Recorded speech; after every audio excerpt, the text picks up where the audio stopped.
حضرت ابو ہریرہ رضی اللہ تعالی عنہ سے ایک معروف روایت ہے، اور یہ اسلام کی حقیقی شکل ہمارے سامنے لاتی ہے کہ اسلام کی حقیقی صورت کیا ہے۔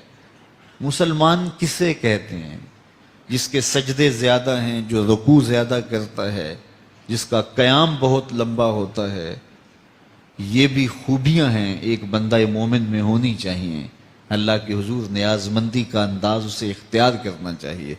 لیکن یہاں جو ارشاد فرمایا گیا، حضور علیہ السلام نے ارشاد فرمایا، مسلمان وہ ہوتا ہے جس کے ہاتھ اور زبان سے دوسرا مسلمان محفوظ رہے، زبان سے تیر نہ برساتا رہے۔ بعض لوگ اس ذوق میں کہتے ہیں جی میں سچا ہوں، اور سچ بڑا کڑوا ہوتا ہے، اور ہر وقت وہ کڑواہٹ ہی پھیلاتے رہتے ہیں۔ سچ بھی بولنا ہے تو کسی کا دل نہ چیرو، کسی کو تکلیف نہ پہنچاؤ۔ میرے حضور علیہ السلام صحابہ کی تربیت کیا کرتے تھے، اور وہ حضور کی اولاد کی طرح تھے۔ فرمایا انما انا لکم مثل الوالد، میں تمہارے لیے باپ کی جگہ پہ ہوں۔ تو باپ اپنی اولاد کو جھڑک بھی لیتا ہے، سخت بات بھی کر لیتا ہے، لیکن کوئی ماجرا ہوتا تو میرے حضور سختی نہ فرماتے، کسی کا نام لے کے نہ کہتے، بلکہ فرماتے بعض لوگ ایسے ایسے کرتے ہیں، انہیں ایسے ایسے نہیں کرنا چاہیے۔ تو یہ تھا میرے حضور کا اخلاق۔ تو اسلام محبت کا نام ہے، اسلام پیار کا نام ہے، حسن سلوک کا نام ہے، باہمی محبت اور الفت کا نام ہے۔ بلکہ حضور نے اسلام کا کتنا خوبصورت تعارف کروایا۔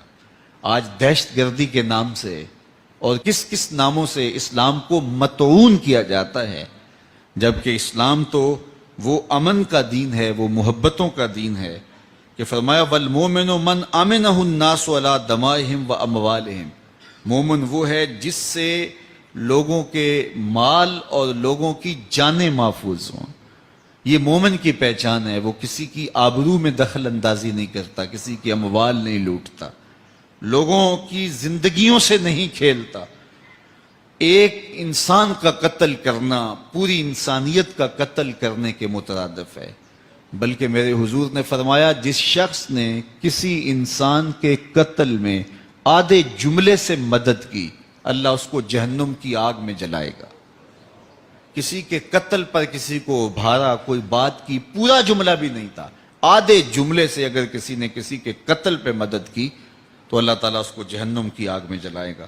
اب دیکھیے ام المومنین سیدہ عائشہ رضی اللہ تعالی عنہا سے اسلام کی ایک صورت اور اسلام کا ایک رنگ۔ فرمایا وہ شخص مومن نہیں ہے، یعنی کامل مومن نہیں ہے، جو خود تو پیٹ بھر کے کھاتا ہے اور سو جاتا ہے، اور اس کا ہمسایہ بھوکا رہا۔ اگر ہمسایہ بھوکا رہا اور وہ خود پیٹ بھر کے کھا کے سو گیا تو میرے حضور فرماتے ہیں اس کا ایمان کامل ہی نہیں ہے۔ تو مومن کی ذمہ داری ہے کہ وہ اپنے اطراف پہ نظر رکھے۔ ہمارا اسلام ہمیں یہ سکھاتا ہے اپنے ماتحتوں کی ضروریات کو سمجھیں، اپنے ہمسایوں اور اپنے رشتہ داروں، اپنے اقربا اور اپنے عزیزوں کی ضروریات کو سمجھیں، اور جو بس میں ہو وہ پورا کرنے کی کوشش کرے۔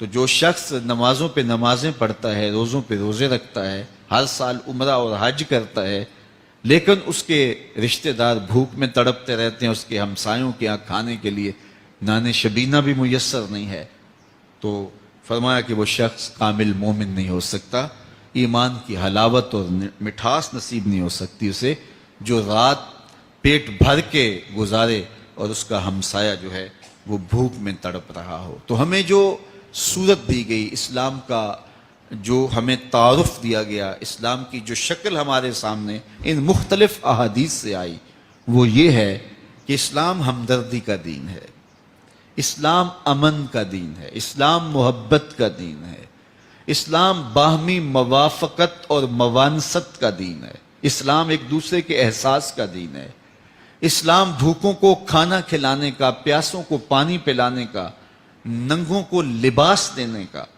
اور پریشان حالوں کے دکھوں میں ان کی مدد کرنے کا دین ہے۔